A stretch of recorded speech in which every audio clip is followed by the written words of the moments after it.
Any one of you remember in 1994, just prior to that, when Nelson Mandela was advocating for the voting age limit to be 16 years old, made his representation saying that the folks who are 16 years are more independent, they are more like adults, they are rational, therefore they can then make a decision in order to be able to vote. That's what Nelson Mandela had said, but the idea was shot down.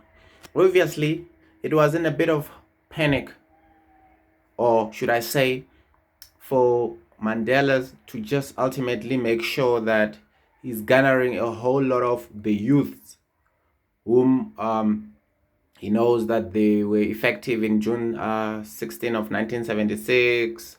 There are people whom he can rely to in order to be able to go and vote, and also looking at the demographics of South Africa, that, hey, listen, if I get the youth from the age of 16 and upwards to vote, definitely we're going to beat the National Party, and therefore eventually uprooting and defeating the apartheid government. Fast forward to now, we have a legislation now that says that we're going to move the drinking age limit from 18 to 21. Those who argue now are saying that, no, we're moving this to 21 because the youths obviously are irresponsible, and they're also coming up with an excuse of saying, hey, what we have seen during this COVID pandemic times, whenever we don't ban alcohol, we receive a whole lot of people at the trauma ward, and suppose most of them are youth, even if they don't put it in that way, and therefore we're moving the drinking age limit to the age of 21. Funny, isn't it? So you're able to get your identity document at the age of 16, and you are able to vote at the age of 18. That's what's going to be happening. You'd be able to vote at the age of 18, and then after taking your vote, I think it's Wimpy normally has vouchers. You go and vote. You present a little mark that you have voted, and you get yourself a free coffee. So now you're going to vote, and at the age of 18, you go to your nearest bar and you ask for a drink, and you're not going to be getting that drink because you're smart and responsible enough to be able to vote for people who can represent you and run the government. The very same people who want you to vote for them at the age of 18 at the voting booth, and yet not want you to go and be responsible enough to get your own drinks at the age of 18. Now they want you to drink at the age of 21. How ironic and a little bit funny. So what is it? What are the details of this new legislation? Well, in fact, it's not new. The government always has a whole lot of legislations that they draft, and they take years to pass them because of they're lazy, basically. Throwing jokes at each other in parliament and not doing anything until when they look into their file number 13. They just open the files and like, whoo, okay, lucky us. We have a problem that we want to deal with now, and let's dust up this legislation now and then deal with this issue, okay? The same thing with the voting reformation. Remember Anton van Slabet, I think van Slabet was commissioned to do investigations as to find out which would be the best way of voting here in South Africa. Proportional voting, electoral, sort of a constituent voting, and see which one would be the best.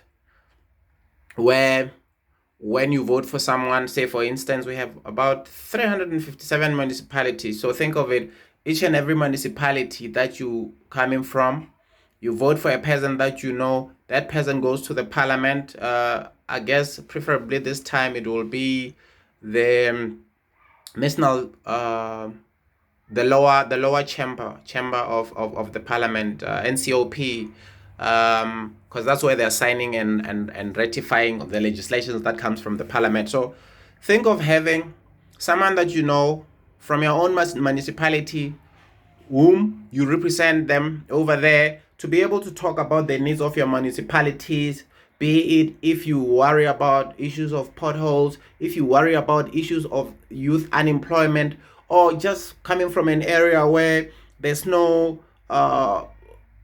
maybe a football field, netball field, or a tennis court, or even a community hall in your area. Now you have someone who represents your municipality and the constituency, that you can phone those individuals and say, hey, I voted for you to be able to do that. And when they fail, you are able to recall them. See? So it's one of those things that are happening, that now the government obviously are reconsidering this constituency representation. So back to the alcohol issue, right? These are one of the things that they said that they want to do. Number one, they want to ban advertising on your social media, like digital advertising, as well as on television. That's of alcohol, right? Number two, educational premises or education premises such as schools, um, the alcohol premises, your taverns, your nightclubs, your bar restaurants should be 100 meters away from educational premises, schools, and so forth. And also, they should be 100 meters away from a place of worship. Those are the churches, eh? The government all of a sudden loves churches, hey? So by the time they pass this legislation, probably, who knows, 70% of the churches will be uh, dysfunctional. They would have then broken down. Remember, the government says that the churches are super spreaders. So they're in the same basket with alcohol, I suppose. So you see all those big buildings, churches in the suburbs, where rent is way, way high. And up to now, they remember some folks get money from the tithing, that the tithe that they get from the parishioners, from folks who come to church and then be able to pay for the rent of those premises. I know for a fact, or should I just say that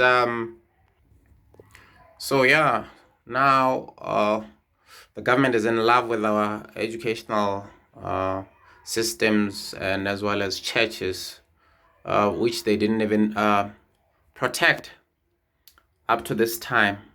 Or the other big thing is that now the government says that premises that are selling alcohol are going to be liable for selling the alcohol.